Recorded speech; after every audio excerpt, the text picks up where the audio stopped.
22वां chapter chemical coordination and integration. हमने एक नाम सुना होगा ग्लैंड्स। कोई भी ऐसा पार्ट जो कुछ सेक्रीट करे उसको हम ग्लैंड कहते हैं। ग्लैंड को हम दो मेन कैटेगरी में बांटते हैं, एक्जोक्राइन और एंडोक्राइन। एक्जोक्राइन ग्लैंड वो हैं जिनमें डक्ट होती है, जिनका सेक्रेशन डक्ट के द्वारा निकलता है। एंडोक्राइन ग्लैंड वो होती है जिनमें डक्ट नहीं होती। तो जिनमें डक्ट नहीं होती वो एंडोक्राइन ग्लैंड है। एक्जोक्राइन ग्लैंड कई हमने पहले पढ़ी हैं, जैसे कि हमारा लीवर एक एक्जोक्राइन ग्लैंड है। इसी तरह से हमारी जो सैलिवरी ग्लैंड है वो भी एक्जोक्राइन ग्लैंड है। एक्जोक्राइन ग्लैंड का सेक्रेशन एक डक्ट के द्वारा किसी पार्टिकुलर ऑर्गन पे, किसी पार्टिकुलर पार्ट पे आता है। एंडोक्राइन ग्लैंड में डक्ट नहीं होती। इनका जो सेक्रेशन है वो हार्मोन, एंजाइम या कोई भी पदार्थ जो होता है वो डायरेक्ट बॉडी फ्लूइड में या ब्लड में निकलता है और ब्लड के द्वारा वो फिर पूरी बॉडी में सर्कुलेट होता है और वो टारगेट ऑर्गन पे जाके काम करता है।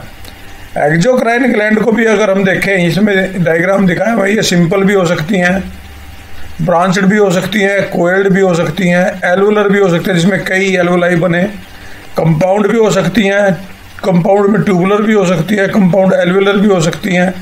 इस तरह से इनमें बहुत सारी कैटेगरी हैं, लेकिन इतनी डिटेल में आपको जाने की ज़रूरत नहीं है। आपको केवल इसका आइडिया होना चाहिए कि ग्लैंड कौन सी है। ग्लैंड के अंदर सेक्रेशन जो बनता है वो ग्लैंड में सेक्रेशन ही निकलता है और वो सेक्रेशन ही किसी स्पेशल काम के लिए होता है। किसी में ग्लैंड में से, ये ग्लैंड यूनिसेलुलर भी हो सकते हैं, मल्टीसेलुलर भी हो सकती हैं। ग्लैंड में से जो सेक्रेटरी पदार्थ है वो कई तरह से निकलता है। कुछ ग्लैंड ऐसी होती हैं जिनमें से केवल प्रोडक्ट बाहर निकलता है, वो एक सॉल्यूशन के रूप में। कुछ ग्लैंड में सेल के अंदर बाहर निकलता है, सेल पिंच हो जाती है और सेल में सेक्रेशन भरा होता है। कुछ ग्लैंड ऐसी होते हैं जिनमें कवरिंग के ऊपर सेक्रेशन बाहर निकलता है। तो ज़्यादातर ग्लैंड इस तरह से अपनी एपिकल सरफेस से कुछ सेक्रेशन को निकालती हैं और वो सेक्रेशन, हम एंडोक्राइन की बात यदि करें तो वो ब्लड में आता है और ब्लड के द्वारा वो डिफरेंट पार्ट को जाता है। ये एक डायग्राम दिया हुआ है जिसमें हमारी बॉडी की डिफरेंट एंडोक्राइन ग्लैंड दी है। आप देखें, मेल और फीमेल दोनों के डायग्राम है। पीनियल ग्लैंड दोनों में होती है, हमारे ब्रेन के पास है। हाइपोथैलेमस ब्रेन का एक पार्ट होता है। पिट्यूटरी हाइपोथैलेमस से जुड़ी हुई होती है, हमने ब्रेन की स्ट्रक्चर में पढ़ी है। पैराथायराइड ग्लैंड थायराइड के ऊपर होती हैं, 4 होती हैं ये। इसके बाद हमारे गले में एक ग्लैंड होती है थायराइड, छाती में एक ग्लैंड होती है थाइमस, किडनी के ऊपर एड्रिनल, पैंक्रियाज में एक छोटा सा हिस्सा आइलेटोब्लैंकरस एंडोक्राइन ग्लैंड का काम करता है। किडनी से भी कुछ हार्मोन निकलते हैं, वो भी हमारे एंडोक्राइन ग्लैंड का काम करता है। टेस्टीज मेल में होते हैं और ओवरी फीमेल में होती हैं। ये हमारी एंडोक्राइन ग्लैंड है। इसके अलावा हमारी जो डाइजेस्टिव ट्रैक्ट है उससे भी जगह जगह कुछ हार्मोन निकलते हैं, वो भी एंडोक्राइन ग्लैंड का काम करती है। तो ये तो हमारी एंडोक्राइन ग्लैंड। आपको हर ग्लैंड की स्ट्रक्चर और पोजीशन का पता होना चाहिए। इनका डिटेल आगे आएगा हर ग्लैंड का, लेकिन ये हमारे किस में कहाँ कौन सी ग्लैंड है ये पोजीशन आपको क्लियर होनी चाहिए। हमारी जितनी ग्लैंड है ये सारी की सारी ग्लैंड एपिथेलियल ग्लैंड है और इनमें सेक्रेटरी जो पोर्शन है वो सेक्रेटरी पोर्शन में हार्मोन निकलते हैं एंडोक्राइन ग्लैंड से, और एंडोक्राइन ग्लैंड को हम डक्टलेस ग्लैंड भी कहते हैं। एंडोक्राइन ग्लैंड से जो हार्मोन निकलते हैं वो हार्मोन भी कई तरह के होते हैं। एक और यहाँ डायग्राम दिया हुआ है सिंपल, इसमें भी हमारी बॉडी की सारी ग्लैंड की पोजीशन दिखाई हुई है। आप देखें, ये मेन ग्लैंड है, pineal, thyroid, hypothalamus, pituitary, parathyroid, thymus, suprarenal adrenal gland को ही कहते हैं। इसमें जो नाम लिखा हुआ है सुप्रारीनल लिखा हुआ है, एड्रिनल ग्लैंड का ही दूसरा नाम सुप्रारीनल है। और स्टोमक में भी, पैंक्रियाज में भी, ड्यूडेनम में भी, ये डाइजेस्टिव ट्रैक्ट से भी कुछ हार्मोन निकलते हैं। और प्लेसेंटा, जब फीमेल प्रेग्नेंट होती है तो उसमें एक स्ट्रक्चर बनती है प्लेसेंटा जिसके द्वारा बच्चे का नूरिशमेंट होता है, उसको न्यूट्रिशन मिलता है। वो प्लेसेंटा भी एंडोक्राइन ग्लैंड का काम करता है, लेकिन ये टेम्परेरी एंडोक्राइन ग्लैंड मानी जाती है। और मेल में टेस्टिज होते हैं, फीमेल में ओवरी होते हैं, ये भी एक एंडोक्राइन ग्लैंड है। अब यदि हम बात करें यहाँ से, हमारे शरीर का कंट्रोल नर्वस और एंडोक्राइन सिस्टम दोनों मिलकर करते हैं। नर्वस कंट्रोल सिग्नल कंट्रोल है और जो एंडोक्राइन ग्लैंड का कंट्रोल है वो केमिकल कंट्रोल है। इस प्रकार से हमारी बॉडी में ये दोनों कंट्रोल करते हैं। सबसे पहले जो हार्मोन एम बेस, ये आपके यहाँ नाम दिया हुआ है, यहाँ देखें, मैं इसको अंडरलाइन कर देता हूँ। 1903 में सेक्रेटिन हार्मोन जो डुओडेनम से निकलता है, सबसे पहले इस हार्मोन का पता लगा। ये हार्मोन, पहला हार्मोन सेक्रेटिन था जो डुओडेनम से निकलता है। एम बेलिस और एच स्टर्लिंग ने 1903 में ढूंढा। हार्मोन वर्ड 1905 में स्टर्लिंग ने दिया। एंडोक्राइन ग्लैंड का सेक्रेशन हमने पहले लिया, ब्लड में आता है। हार्मोन का मतलब होता है टू एक्साइट। हार्मोन की जो केमिकल नेचर है वो भी अलग अलग है। कुछ एमिनो एसिड डेरिवेटिव हार्मोन होते हैं जैसे एपिनेफ्रिन और नोरेपिनेफ्रिन, ये एड्रिनल ग्लैंड के मेडुला से निकलते हैं। थायरोक्सिन ग्लैंड थायराइड से निकलता है, ये अमीनो एसिड से बनते हैं। पेप्टाइड छोटी प्रोटीन होते हैं, oxytocin, vasopressin, insulin, glucagon, adrenocorticotropin, calcitonin, parathormone, ये हार्मोन पेप्टाइड है, ये छोटी प्रोटीन होती हैं। बड़ी protein gonadotropic hormone, somatotropic hormone, thyrotropic hormone, ये हार्मोन सारे के सारे जो पिट्यूटरी के हार्मोन हैं। Steroid hormone adrenal cortex gland के हार्मोन है। टेस्टिज के, ओवरी के, प्लेसेंटा के हार्मोन स्टीरॉयड होते हैं जो एक डेफिनेट केमिकल की कैटेगरी में आते हैं। अब यदि हम इनकी बात करें तो वर्टिब्रेट के हार्मोन को 3 मेन क्लास में। पेप्टाइड हार्मोन वो होते हैं जो अमीनो एसिड की चेन से बने होते हैं। इसमें स्मॉल पेप्टाइड भी हो सकते हैं, लार्ज पेप्टाइड भी हो सकते हैं। स्मॉल पेप्टाइड हार्मोन है TRH और वैसोप्रोसिन। पेप्टाइड हार्मोन अमीनो एसिड से बने होते हैं और इनको हम स्मॉल प्रोटीन कहते हैं। प्रोटीन हार्मोन में इंसुलिन और ग्रोथ हार्मोन है। कम्प्लेक्स प्रोटीन हार्मोन है जिनमें कोई दूसरा पदार्थ जुड़ा हो। Glycoprotein hormone, luteinizing hormone, follicle stimulating hormone, thyroid stimulating hormone, ये ग्लाइकोप्रोटीन है जिनमें प्रोटीन और कार्बोहाइड्रेट जुड़े हुए होते हैं। कुछ दूसरे भी हार्मोन होते हैं जो नॉन पेप्टाइड हार्मोन होते हैं जैसे लिपिड और फास्फोलिपिड। ये ऐसे हार्मोन होते हैं जो फैटी हार्मोन होते हैं। स्टीरॉयड हार्मोन टेस्टोस्टेरोन और कोर्टिसोल है। स्टीरोल हार्मोन जो कैल्सिट्रोल, ये ऐसे हार्मोन हैं। एड्रिनल कोर्टेक्स और गोनेड से स्टीरॉयड हार्मोन निकलते हैं। और हमारे प्रोस्टाग्लैंडिन्स भी कुछ हार्मोन्स हैं जो इंसेक्ट में ज़्यादा होते हैं, वो भी स्टीरॉयड कैटेगरी में आते हैं। Monoamine hormone aromatic amino acid से बनते हैं। फिनाइलएलिनिन, टायरोसिन, ट्रिप्टोफैन, ये अमीनो एसिड हैं, इनसे ऐसे हार्मोन बनते हैं। हार्मोन का सेक्रेशन सरफेस पे आता है और हार्मोन की रिएक्शन हम आगे बात करेंगे। ये हार्मोन साइक्लिक AMP को सेकंड मैसेंजर या प्राइमरी मैसेंजर ATP को एक्टिवेट करके हमारी बॉडी पे काम करते हैं। हाइपोथैलेमस और पिट्यूटरी ये वास्तव में जो हार्मोन है हमारे ब्रेन से कंट्रोल है। अगर हम ब्रेन की स्ट्रक्चर देखें तो इसमें एक पार्ट था हाइपोथैलेमस। हाइपोथैलेमस से कुछ हार्मोन निकलते हैं और वो पिट्यूटरी के साथ जुड़ा हुआ है। उसके पोस्टीरियर पिट्यूटरी के जो हार्मोन है वास्तव में हाइपोथैलेमस के हार्मोन है। हाइपोथैलेमस और पिट्यूटरी आपस में कनेक्टेड है और इसके द्वारा ये बहुत एक छोटी से स्टाक के द्वारा आपस में जुड़े हुए हैं। तो कुछ पिट्यूटरी के हार्मोन हाइपोथैलेमस में ही बनते हैं। नर्वस सिस्टम इसका मतलब हमें कंट्रोल करता है हाइपो एंडोक्राइन सिस्टम को। अगर हम इसका देखें तो ये देखो यहाँ इसमें कनेक्शन दिखाया हुआ है इनका, ये देखें ध्यान से, ये कनेक्शन है हाइपोथैलेमस का पिट्यूटरी। ये नीचे पिट्यूटरी ग्लैंड है और ये हाइपोथैलेमस है। हाइपोथैलेमस से कुछ नर्व सेल आई है जिन्हें हाइपोथैलेमस न्यूक्लियाई कहते हैं। और ये अपने कुछ तो ऐसे होते हैं न्यूक्लियाई जो अपना सेक्रेशन ही पिट्यूटरी के अंदर निकालते हैं और कुछ अपना सेक्रेशन निकालते हैं पिट्यूटरी में और पिट्यूटरी के से उनके रेस्पॉन्स में सेक्रेशन निकलता है। तो इसका मतलब ये कनेक्टेड है जो हाइपोथैलेमस है पिट्यूटरी के साथ। इसलिए हाइपोथैलेमस का कंट्रोल पिट्यूटरी से है। पिट्यूटरी हाइपोथैलेमस पिट्यूटरी को कंट्रोल करता है। तो हम ये मान सकते हैं कि हमारा नर्वस सिस्टम हमारे एंडोक्राइन सिस्टम को कंट्रोल करता है। तो हमारा जो ये नर्वस सिस्टम है ये भी बेसिकली मेन कंट्रोलिंग सिस्टम है जो एंडोक्राइन को भी कंट्रोल करता है और हमारी बॉडी के डिफरेंट पार्ट को भी कंट्रोल करता है। हार्मोन की डेफिनेशन क्या देंगे? Hormone are non nutrient chemical which attach intercellular messenger and are producing trace amount. Hormone की बहुत कम मात्रा में जरूरत पड़ती है। जब हार्मोन की मात्रा में कमी या ज़्यादा हो जाती है तो हमारी बॉडी में बहुत सारे डिफेक्ट आ जाते हैं। इन सब का डिटेल हम आगे विस्तार से करेंगे। एंडोक्राइन ग्लैंड्स के सीक्वेंशियली हम इनके सारों के नाम लेंगे। आदमी के एंडोक्राइन सिस्टम में अगर हमने डायग्राम पीछे देखा है तो डायग्राम में कितनी सारी ग्लैंड्स थी, उन सारी ग्लैंड्स की पोजीशन भी आपने देखी। तो हम पहले हाइपोथैलेमस की बात करेंगे। हाइपोथैलेमस हमारे ब्रेन का डायंसिफेलियन का बेसल पार्ट है और ये हमारी बॉडी फंक्शन को, बहुत सारे बॉडी फंक्शन को रेगुलेट करता है। इससे दो तरह के हार्मोन निकलते हैं, एक इनहिबिटिंग हार्मोन और एक रिलीजिंग हार्मोन।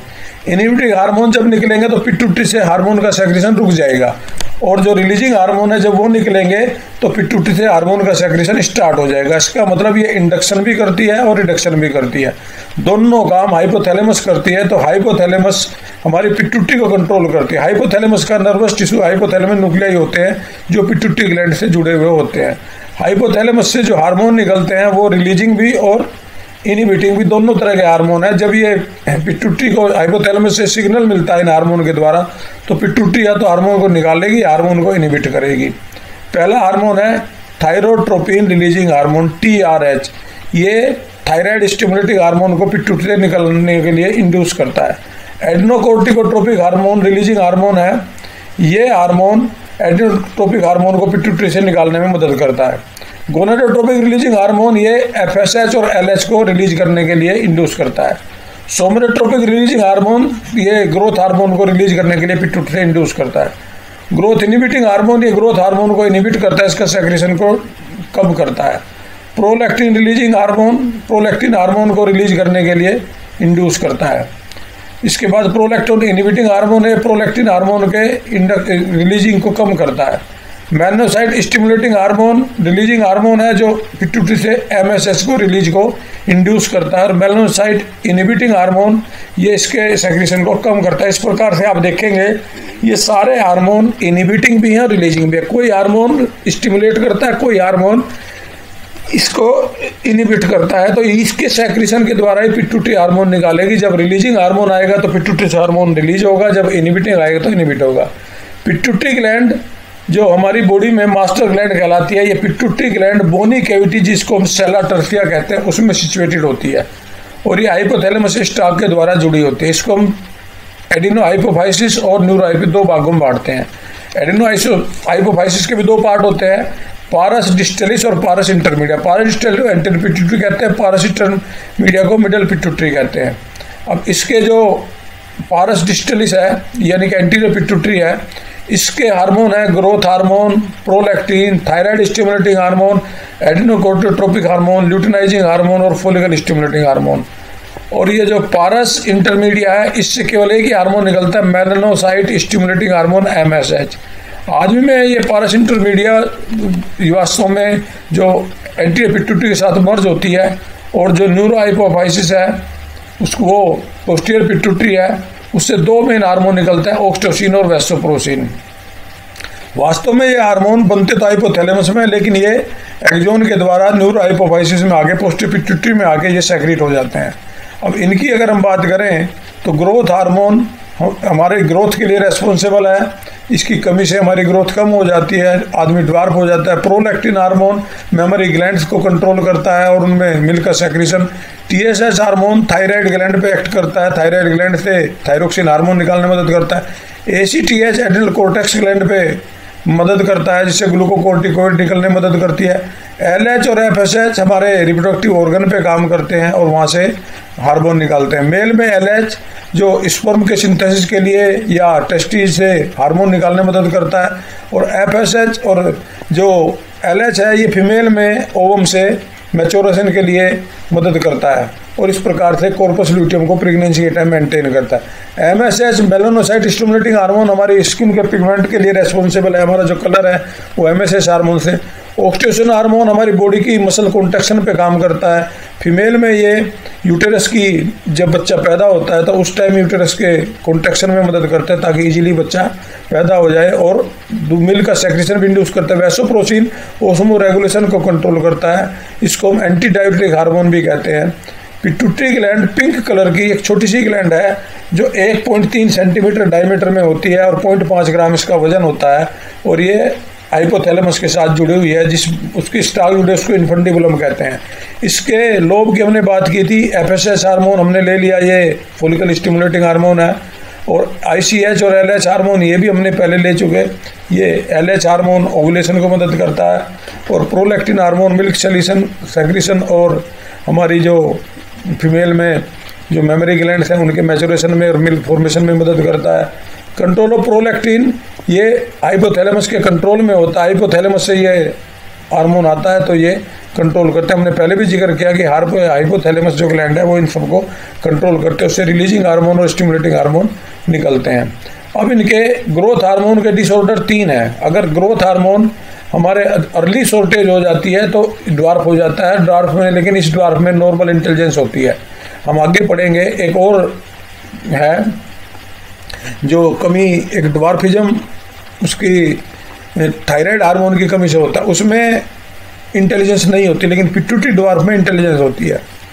अच्छा, इसके बाद जिगांटिज्म होता है। अगर इसकी अधिकता हो जाए तो आदमी का कद बहुत लंबा हो जाता है, बचपन से ही हड्डियां भी लंबी हो जाती हैं, हाइट भी बहुत लंबी होती है। ये दूसरी बीमारी है, ये एक्सेस ऑफ ग्रोथ हार्मोन है। जो बहुत लंबा आदमी होता है, ये आदमी थोड़ा सा क्रिमिनल नेचर का होता है, ये जिगांटिज्म बीमारी है। एक्रोमेगैलिया ग्रोथ हार्मोन, अगर बड़ी एज में जाके ग्रोथ हार्मोन बढ़ जाता है तो बोन और जबड़े हड्डियां ये लंबी हो जाती हैं। शरीर तो बड़ा नहीं होता लेकिन हड्डियां बड़ी हो जाती हैं। इंटरमीडिएट लोब पारस इंटरमीडिया है, जो एक ही हार्मोन निकालता था और ये हमारी स्किन को डार्क करता है। हमारा जो बॉडी कलर है वो इसी पे डिपेंड करता है। पोस्टीरियर लोब से दो हार्मोन थे, ऑक्सीटोसिन और वैसोप्रोसिन। हाइपोथैलेमस के हार्मोन हमने बताए थे। ये ऑक्सीटोसिन हार्मोन चाइल्ड बर्थ के टाइम होता है, जो चाइल्ड बर्थ को इंड्यूस करता है, हमारी यूटेरस की मसल्स को लेडीज में फैला देता है, जिससे बच्चा इजीली बर्थ हो जाता है। डॉक्टर चाइल्ड बर्थ के टाइम ऑक्सीटोसिन का इंजेक्शन लगाते हैं ताकि उसमें की ऑक्सीटोसिन की मात्रा बढ़ जाए और बच्चा इजीली पैदा हो जाए। इसके अलावा ये मिल्क सेक्रीशन भी इंड्यूस करता है। ये जो मेमोरी ग्लैंड्स हैं उनके अंदर से जब बच्चा दूध पीता है तो ये ऑक्सीटोसिन हार्मोन रेस्पॉन्सिबल है मिल्क इंजेक्शन के लिए, तो ये चाइल्ड बर्थ के टाइम सेक्रेट होता है। वैसोप्रोसिन हार्मोन ये हमारे शरीर में यूराइन की मात्रा को कंट्रोल करता है। ये ब्लड के ऑस्मोटिक प्रेशर पे डिपेंड करता है। यह हार्मोन हमारे शरीर में पानी की कमी को पूरा करता है, यानी कि ये शरीर से ज़्यादा पेशाब ना आए, इसकी कमी को ये हमारे शरीर में पानी को मेंटेन करता है। अगर इसकी कमी हो जाती है तो हमें एक बीमारी हो जाती है, डायबिटीज इंसिपिडस। यहाँ ध्यान रखें, ये डायबिटीज इंसिपिडस एक ऐसी बीमारी है जिसमें नाम तो डायबिटीज है लेकिन इसमें यूराइन में शुगर नहीं जाती, ग्लूकोज नहीं जाती, बल्कि यूराइन बार बार आता है। हमारी बॉडी से यूराइन का सेक्रेशन बढ़ जाता है, अर्थात हमारे शरीर में पानी की कमी हो जाती है। यह आर्टीरियल ब्लड प्रेशर बढ़ाता है, जिससे हमारे शरीर से हमें बार बार पेशाब आता है और हमें शरीर में पानी की कमी हो सकती है। ये एडीएस हार्मोन की बीमारी है, इसका नाम है डायबिटीज इंसिपिडस। तो इस तरह से इसकी कमी से ये डायबिटीज इंसिपिडस बीमारी, ये ध्यान रखें, कई बार हम इसमें कंफ्यूज हो जाते हैं। वो दूसरी बीमारी आएगी डायबिटीज मेलिटस, वो इंसुलिन की कमी से होती है, जो शुगर की बीमारी जिसको आम भाषा में कहते हैं। लेकिन ये बीमारी शुगर नहीं है, इस बीमारी में पेशाब ज़्यादा आता है लेकिन हमारे शरीर में ये इसकी कमी से होती है। पीनियल ग्लैंड हमारे ब्रेन में होती है, सेरिब्रल हेमिस्फीयर में एक छोटी सी ग्लैंड है और ये ग्लैंड जनरली बच्चे में होती है, बड़े आदमी में डिजनरेट हो जाती है। यह ग्लैंड ये थर्ड वेंट्रिकल के साथ जुड़ी होती है, लगभग 150 मिलीग्राम मास में होती है। इससे एक हार्मोन निकलता है मेलाटोनिन। मेलाटोनिन का बच्चे में बॉडी रिदम में ये एक इसका स्पेशल रोल है। इसमें आदमी में इसका, बड़े आदमी में इसका कोई विशेष वो नहीं होता, लेकिन ये बच्चे में ये स्किन को लाइट बनाने में और इसके अलावा बच्चे के जागने और सोने के साइकिल को मेंटेन करने में भी ये ग्लैंड सहायता होती है। तो ये हमारी पीनियल ग्लैंड है। पीनियल ग्लैंड वास्तव में एक ये वेस्टिजियल ग्लैंड मान के चलो। ये ग्लैंड हमारी बॉडी में जैसे जैसे हम बड़े होते चले जाते हैं ये ग्लैंड डिजनरेट हो जाती है। तो इस ग्लैंड से जो हार्मोन निकलता है मेलाटोनिन है। मेलाटोनिन हमारी बॉडी के मेटाबॉलिज्म को, पिगमेंटेशन को और ये डिफेंस कैपेबिलिटी को मेंटेन करता है। लेकिन ये जैसे जैसे आदमी बड़ा होता चला जाता है तो ये डिजनरेट हो जाती है। ये बच्चे में होती है, बड़े में ये ग्लैंड जनरली नहीं होती। इसके बाद आती है थायराइड ग्लैंड। थायराइड ग्लैंड हमारी बॉडी की सबसे बड़ी एंडोक्राइन ग्लैंड है। ये हमारे गले में पाई जाती है और इसके दो लोब होते हैं। ये आपको दिखाई है थायराइड ग्लैंड, और इसके ऊपर 4 पैराथायराइड भी दिखाई हुई हैं। इसके दोनों भी दिखाए हुए हैं आपको थायराइड के दोनों तरफ से। ये थायराइड डोर्सल व्यू में थायराइड दिख रही है आपको, ये थायराइड है पूरी की पूरी, और वेंट्रल व्यू में इसके ऊपर 4 ये पैराथायराइड भी दिख रही हैं। थायराइड के ऊपर ही पैराथायराइड होती है। थायराइड ग्लैंड के ऊपर बहुत सारे फोलिकल और स्टोमा की ये बनी हुई होती है। इससे 2 हार्मोन निकलते हैं, एक टेट्राआइडोथायरोनिन को जिसको थायरोक्सिन भी कहते हैं, ट्राईआइडोथायरोनिन। इन दोनों हार्मोन में केवल एक आयोडीन का फर्क है। अगर 4 आयोडीन है तो टेट्रा हो जाता है और 3 आयोडीन है तो ट्राईआइडोथायरोनिन हो जाता है। तो ये दोनों हार्मोन लगभग सेम है, केवल एक आयोडीन एटम का इनमें दोनों में डिफरेंस है। ये हार्मोन हमारे शरीर की मेटाबॉलिक रिएक्शन को कंट्रोल करते हैं। जब ये आयोडीन इसके बनने के लिए बहुत ज़रूरी है, क्योंकि आपने देखा है ट्राईआइडो टेट्राआइडो, ये वास्तव में आयोडीन अगर शरीर में है तो ये हार्मोन सेक्रेट होते हैं। आयोडीन की कमी में ये हार्मोन सेक्रेट नहीं होते, नहीं बनते। तो ये हमारी ग्रोथ के लिए रेस्पॉन्सिबल है, मेटाबॉलिज्म के लिए रेस्पॉन्सिबल है। इस हार्मोन की कमी से क्रेटिनिज्म हो जाता है। ये मैंने पहले बताया था आपको कि जो ड्वार्फिज्म है वो पिट्यूटरी कमी से होता है, इसको हम क्रेटिनिज्म बोलते हैं, जो थायरॉक्सिन हार्मोन की कमी से होता है। क्रेटिनिज्म में हमारा शरीर छोटा रह जाता है, हमारा कद छोटा रह जाता है, क्रेटिन में आदमी बौना रह जाता है। और ये जो क्रेटिनिज्म है इस बीमारी में मेंटल रिटार्डेशन होता है, कद भी छोटा होता है और आदमी मेंटल भी होता है, उसका जो इंटेलिजेंस है वो कम होती है। और इसके अलावा इसमें स्किन भी एबनॉर्मल हो जाती है, डीप म्यूटिज्म, बोलने में समझने में दिक्कत आती है। और अगर एडल्ट औरतों में ये कमी हो जाती है तो मेंस्ट्रुअल साइकिल इरेगुलर हो जाता है। तो ये थायराइड का इसलिए टेस्ट करा जाता है कि भाई थायराइड टेस्ट कराओ। बहुत सारी बीमारियों में थायराइड का टेस्ट होता है, इससे पता लग जाता है कि ये थायराइड हार्मोन की कमी से बीमारी है। आपने सुना होगा थायराइड टेस्ट। अच्छा, थायराइड में कैंसर होने से हमारा इनका सेक्रेशन बहुत ज़्यादा बढ़ जाता है, इसको हाइपरथायरॉयडिज्म कहते हैं, जिससे हमारी बॉडी की सारी फिजियोलॉजी डिस्टर्ब हो जाती है। थायराइड हार्मोन का एक बहुत इंपॉर्टेंट रोल है हमारे शरीर के मेटाबॉलिक रेट कंट्रोल करने में। जिस आदमी में थायराइड ग्लैंड एक्टिव होती है, बहुत ज़्यादा एक्टिव होता है, वो आदमी कभी मोटा नहीं होता।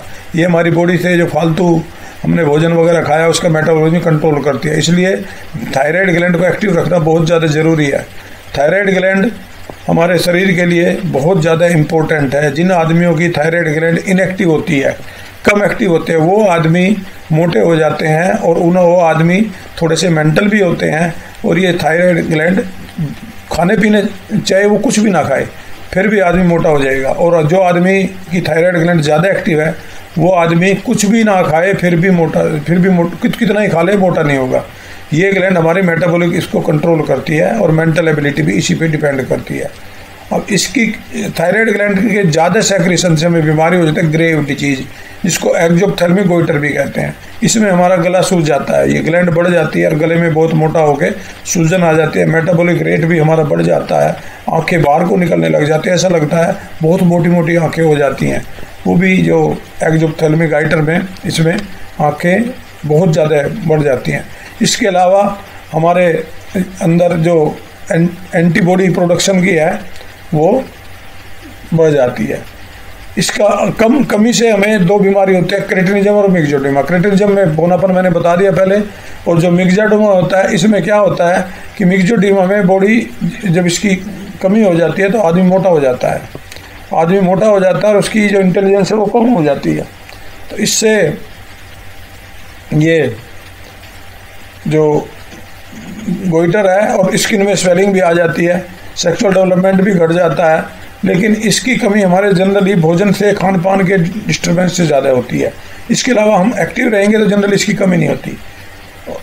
इसके बाद कैल्सिटोनिन हार्मोन ब्लड में कैल्शियम और फास्फोरस को कंट्रोल करता है, जो कि पैराथायराइड ग्लैंड से निकलता है। पैराथायराइड हमारी बॉडी की सबसे स्मॉल ग्लैंड है, सबसे स्मॉल ग्लैंड हमारी बॉडी में, क्योंकि ये वैसे तो 4 होती हैं, ये इसके थायराइड ग्लैंड के ऊपर होते हैं, इनसे हार्मोन निकलता है पैराथार्मोन। पैराथार्मोन शरीर में कैल्शियम और फास्फोरस के कंट्रोल को, के एब्जॉर्प्शन को कंट्रोल करता है। इस पैराथार्मोन को हम कोलिफ हार्मोन भी कहते हैं। कोलिफ हार्मोन इसकी वजह से हमारी हड्डियां और बोन, दांत वगैरह मजबूत हो जाते हैं। ये इसके कैल्शियम के एब्जॉर्प्शन को भी हमारे बढ़ाता है।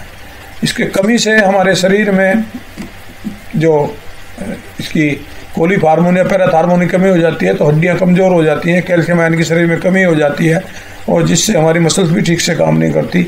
अधिक मात्रा से हमारी मसल थी बहुत ज़्यादा स्ट्रॉन्ग हो जाती हैं, और इसके अलावा जो हमारी बोन है वो बढ़नी शुरू हो जाती हैं।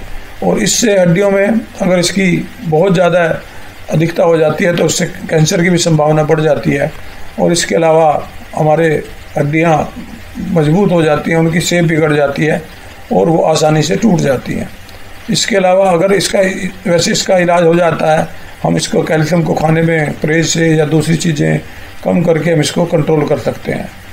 शरीर में कैल्शियम और फास्फोरस की मात्रा अधिक होती है तभी हमारी हड्डियाँ बढ़ती हैं। जनरली इसकी कई बार कोई बोन बढ़ जाती है तो इसका मतलब ये समझ लो कि हमारे शरीर में फास्फोरस और कैल्शियम का भोजन में ज़्यादा उसकी कमी करनी पड़ेगी, और ये जो ग्लैंड है ये ज़्यादा एक्टिव है। थाइमस ग्लैंड वास्तव में हमारी छाती में, चेस्ट में थाइमस ग्लैंड होती है, एक छोटी सी ग्लैंड है, ये भी एडल्ट में डिक्रीज कर जाती है, बढ़ जाती है। इससे एक हार्मोन निकलता है थाइमोसिन। थाइमोसिन सेल डिवीजन को इंक्रीज करता है और हमारा जो शरीर में इम्यून सिस्टम को बढ़ाता है। ये जो थाइमोसिन हार्मोन है ये सेक्सुअल मैच्योरिटी को भी इंड्यूस करता है। थाइमस ग्लैंड अर्ली एज में एक्टिव होती है, जैसे जैसे आदमी बड़ा हो जाता है ये डिजेनरेट हो जाता है। 50 साल में बिल्कुल ख़त्म हो जाती है, इसलिए हमारा इम्यून सिस्टम जब बड़े हो जाते हैं तो कमज़ोर हो जाता है। इसके बाद आती है एड्रिनल ग्लैंड। एड्रिनल ग्लैंड हमारे किडनी के ऊपर होती हैं, दोनों किडनी के ऊपर एक एक ग्लैंड होते हैं, इसको सुप्रारीनल भी कहते हैं, मैंने पहले डायग्राम में भी आपको बताया था। एड्रिनल ग्लैंड को हम 2 पार्ट में बांटते हैं, एक एड्रिनल कोर्टेक्स, एक एड्रिनल मेडुला। कोर्टेक्स बाहर वाला हिस्सा होता है, अंदर वाला हिस्सा मेडुला होता है। एड्रिनल मेडुला से 2 हार्मोन निकलते हैं, एड्रेनलिन या एपिनेफ्रिन और नॉन एड्रेनलिन नॉर एपिनेफ्रिन। ये हार्मोन इमरजेंसी हार्मोन कहलाते हैं, क्योंकि इन हार्मोन के द्वारा ही हम पार्टिकुलर इमरजेंसी में डिसीजन ले पाते हैं। जिसमें हार्मोन ज़्यादा होते हैं वो आदमी कभी नहीं घबराता, वो आदमी जो अनफेवरेबल कंडीशन है उसका मुकाबला करता है। इससे हमारा ब्लड प्रेशर बढ़ जाता है, ब्लड में ग्लूकोज की मात्रा बढ़ जाती है, ब्लड की कंसंट्रेशन बढ़ जाती है, हार्ट बीट बढ़ जाती है। तो जो हमारी कठिन परिस्थिति आती है, कई बार कोई बहुत चिंता वाली, बहुत दुख वाली, बहुत परेशानी वाली, या कोई आपने देखा हो कई बार किसी आदमी का किसी से झगड़ा हो जाता है तो वो आदमी हिम्मत करता है, एक आदमी 10 के साथ लड़ जाता है। वो इन हार्मोन की वजह से, जिसमें हार्मोन का सेक्रेशन ज़्यादा होता है, वो आदमी बहुत हिम्मत वाला होता है, कभी वो हिम्मत नहीं आता। तो ये हमारा ब्लड प्रेशर बढ़ाता है। हमारे शरीर में ब्लड प्रेशर बढ़ेगा, हार्ट की बीट बढ़ेगी तो ऑक्सीजन सप्लाई बढ़ेगी, ऑक्सीजन सप्लाई बढ़ेगी तो हमें एनर्जी ज़्यादा मिलेगी। तो हमारे शरीर में एक तरह से किसी प्रतिकूल परिस्थिति से, अनफेवरेबल कंडीशन से मुकाबला करने की ताकत ये एड्रेनलिन और नॉन एड्रेनलिन हार्मोन देते हैं। लेकिन ये जेनेटिक होते हैं, ये जन्म से होते हैं, ये जीन की वजह से होते हैं, इनको हम आर्टिफिशियली घटा बढ़ा नहीं सकते। तो ये तो एक इसकी बात हुई। दूसरा हमारे अंदर जो दूसरा इसका पार्ट था वो था एड्रिनल कोर्टेक्स। कोर्टेक्स से जो हार्मोन निकलते हैं वो कोर्टिकोइड है। कोर्टिकोइड हमारी बॉडी में मिनरल कोर्टिकोइड, ग्लूकोकोर्टिकोइड और सेक्स कोर्टिकोइड, 3 तरह के कोर्टिकोइड निकलते हैं। ग्लूकोकोर्टिकोइड ग्लूकोज के कन्वर्जन को, लिपिड के कन्वर्जन को, प्रोटीन के कन्वर्जन को कंट्रोल करते हैं। और जो मिनरल कोर्टिकोइड है वो मिनरल को कंट्रोल करते हैं, हमारे शरीर में सोडियम पोटेशियम आयन को कंट्रोल करते हैं। ये ऑस्मो रेगुलेशन मेंटेन करने में हमारी मदद करते हैं, जिनकी हमारे शरीर में बहुत ज़्यादा ज़रूरत है। हमारे शरीर में इन सारों की ज़रूरत होती है। तो हमारे शरीर में ये जो कोर्टिकोइड है, ये कोर्टिकोइड हार्मोन हमारे शरीर को में इनकी कार्बोहाइड्रेट, प्रोटीन, फैट और मिनरल्स, इन सबको कंट्रोल करते हैं। सेक्स कोर्टिकोइड हमारे सेक्सुअल डिजायर को, सेक्सुअल डेवलपमेंट को रोकते हैं। पैंक्रियाज भी एक कंपोजिट एंडोक्राइन ग्लैंड है, जिसमें आइसोलेटोग्लैंगरस एक पार्ट है, जिससे इंसुलिन और ग्लूकागोन नाम के 2 हार्मोन निकलते हैं। अब हम इन कोर्टिकोइड का मैंने जैसे जिक्र किया, ये शरीर में सोडियम पोटेशियम आयन को लेवल को कंट्रोल करते हैं। ग्लूकोकोर्टिकोइड कार्बोहाइड्रेट को कंट्रोल करते हैं। और जो सेक्स कोर्टिकोइड है ये वास्तव में हमारे जो सेकेंडरी करेक्टर उनको डेवलपमेंट में मदद करते हैं। इनकी कमी से, कोर्टिकल हार्मोन की कमी से एडिशन डिजीज होता है, जिससे शरीर में मिनरल की कमी हो जाती है, जिससे हमारे शरीर में ऑस्मो रेगुलेशन बिगड़ जाता है, यूराइन में वाटर की अमाउंट डिस्टर्ब हो जाती है, वेट कम हो जाता है, जुकाम, वोमिटिंग, डायरिया। ग्लूकोकोर्टिकोइड में ब्रोंज लाइक स्किन पे पिगमेंटेशन हो जाती है। कसिंग सिंड्रोम है, कोर्टिसोल की अधिकता से होती है, ब्लड में शुगर बढ़ जाती है और आदमी मोटा हो जाता है। सोडियम की आयन प्लाज्मा में बढ़ जाती है, ब्लड वॉल्यूम बढ़ जाता है, ब्लड प्रेशर बढ़ जाता है। एल्डोस्टेरोन की कमी से सोडियम प्लाज्मा में बढ़ जाती है और ब्लड का वॉल्यूम और बीपी बढ़ जाता है। एड्रेनल वेरिटिज्म से सेक्स कोर्टिकोइड फीमेल में हो जाए तो फीमेल में मेल वाले करेक्टर और ये अर्ली मैच्योरिटी ये फीमेल में हो जाती है। मेडुला हार्मोन, नॉरएपिन हार्मोन से हमें एक तरह से प्रतिकूल परिस्थितियों में मुकाबला करने की शक्ति घट जाती है। ये दोनों हार्मोन ये हमारे शरीर के, जैसे मैंने बताया, इमरजेंसी हार्मोन है। इनको हम 3F हार्मोन भी कहते हैं, यानी फ्लाइट, फ्राइट और फाइट, ये तीनों इसी के हैं। पैंक्रियाज से जो हार्मोन निकलते हैं उसमें बीटा सेल से इंसुलिन हार्मोन निकलता है और इंसुलिन हार्मोन ये अमीनो एसिड से बना हुआ हार्मोन है।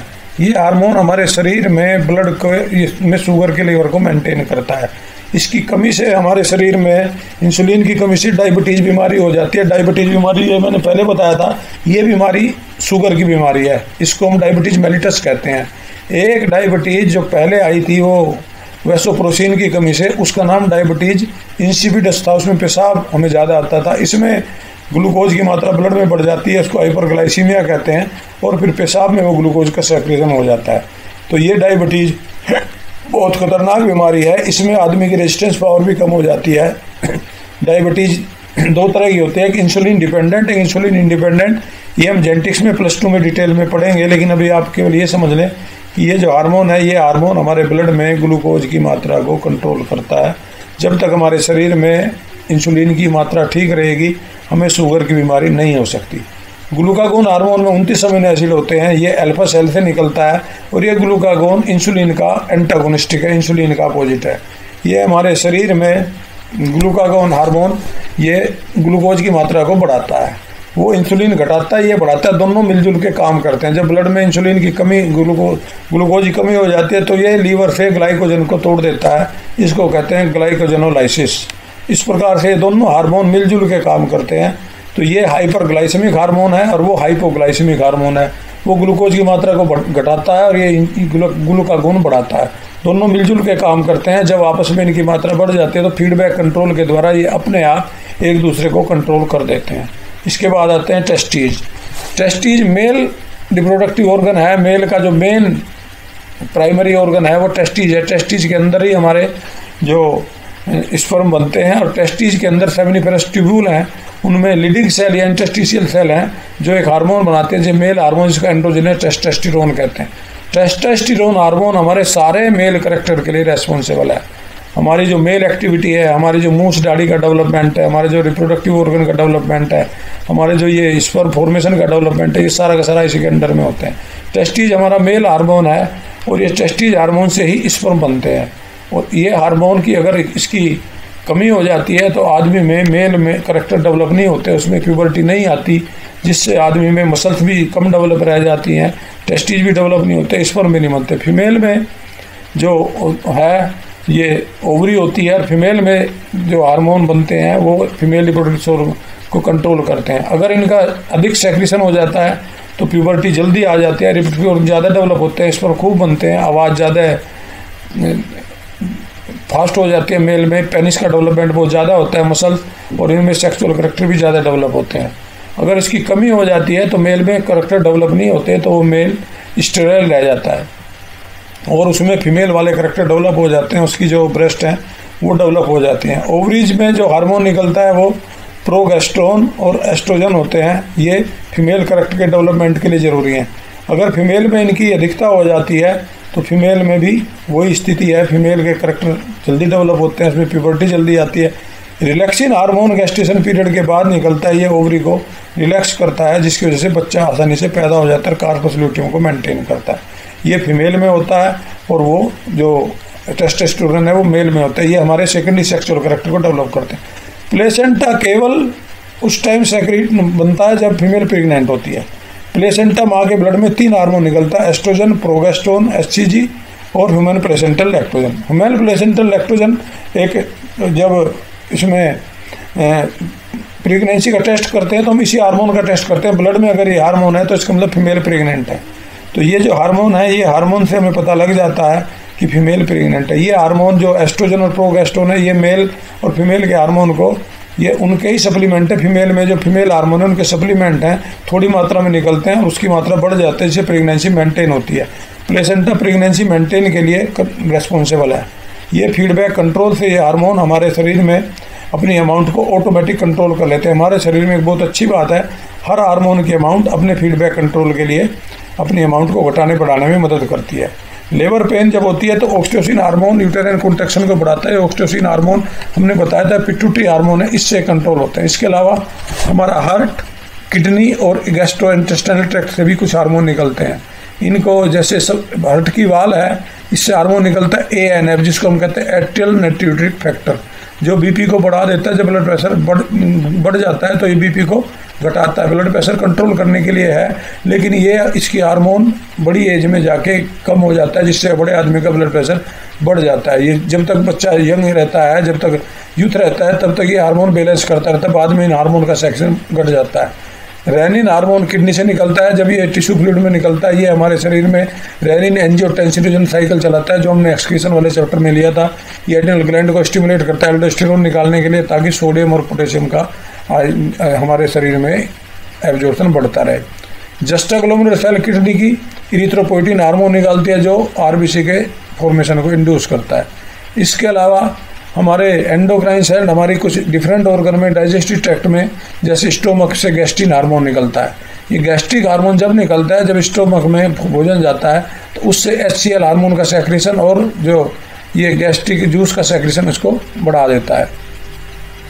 सेक्रेटिन हार्मोन एक्सोक्राइन पैंक्रियाज से पे काम करके पेंक्रियाज से वाटर का सेक्रेशन और बाइकार्बोनेट आयन का सेक्रेशन बढ़ा देता है। इसके अलावा कोलिसिस्टोकाइनिन को CCK भी कहते हैं। कोलिसिस्टोकाइनिन ये हार्मोन पेंक्रियाज पे काम करता है और गॉल ब्लैडर से बाइल जूस निकालने में मदद करता है। गैस्ट्रिक इनहिबिटरी पेप्टाइड जो हैं ये गैस्ट्रिक सेक्रेशन निकलते हैं और हमारे जो स्टोमक है उसकी मोबिलिटी को बढ़ाते हैं इस प्रकार से वहाँ, ताकि हार्मोन ठीक से एंजाइम ठीक से काम कर सके, भोजन का डाइजेशन ठीक ठाक हो सके।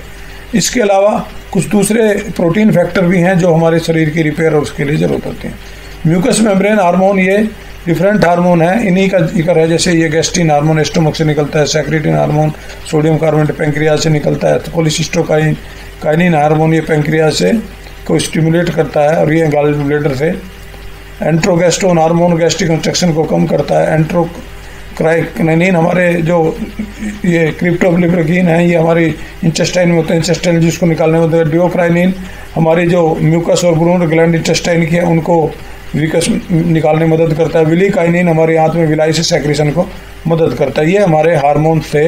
इन हार्मोन्स के बारे में आपको जानकारी होनी चाहिए। आप इन सबको ध्यान से देखें, पढ़ें, समझें बार बार। ये बहुत इंपॉर्टेंट है कि किस हार्मोन का क्या फंक्शन है, किससे कौन सा हार्मोन निकलता है।